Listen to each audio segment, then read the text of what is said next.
Sandrine Bélier, donc je représente le réseau France Nature Environnement.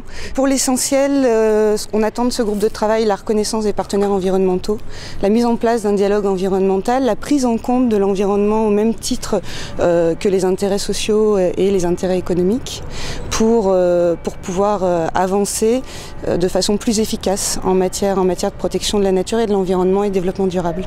Sur le groupe 5, c'est la première réunion. La première réunion de travail, puisqu'on a eu une réunion jusqu'à présent qui était plus une réunion de présentation des différents acteurs et partenaires à la discussion.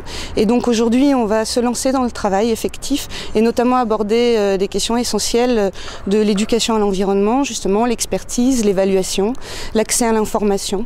Donc c'est les premières réunions, maintenant on rentre dans le vif du sujet.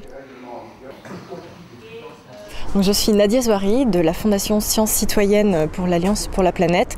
En fait, notre association œuvre dans le domaine de la démocratisation des choix scientifiques et techniques. On travaille plus spécifiquement sur tous les aspects d'expertise citoyenne et indépendante.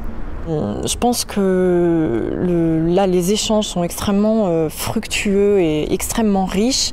On a vraiment beaucoup de thématiques qui sont abordées et à mon avis, l'idée est vraiment de définir des périmètres qui permettront politiquement d'appréhender toutes ces thématiques-là de façon vraiment plus spécifique et juridique.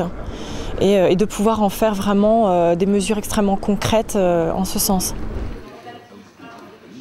Bonjour, Jean-Philippe Teboul, je suis de l'association Good Planet et je participe au Grenelle dans le cadre de l'Alliance pour la Planète. Nous, il y a une chose qui nous intéresse, c'est que d'ici 5, d'ici 10, d'ici 15 ans, on soit vers du positif, que les entreprises, que les États apportent du plus à l'environnement. Concrètement, par quelles mesures précises, c'est pas évident de vous répondre parce que justement c'est en discussion, on essaie d'être ouvert aux différents partenaires pour évoluer un petit peu ce qu'on peut proposer, mais ça va être des mesures par exemple où il y a une obligation pour les entreprises d'informer sur leur impact environnemental, une véritable obligation sur en quoi elles apportent quelque chose et en quoi elles sont nuisibles. C'est l'une des demandes qu'on est en train de faire passer. On va tout faire pour aller vers de bonnes choses fin octobre, mais un groupe paritaire, il y a plein d'avantages. Un groupe paritaire, c'est-à-dire avec des syndicats, des entreprises, des collectivités, mais il y a beaucoup d'intérêts divergents. Donc nous, on essaie de se concentrer sur une seule chose, qu'est-ce qu'on veut en octobre? Peut-être 5 lois, 10 lois, 15 lois, 30 lois, mais qu'est-ce qu'on veut concrètement?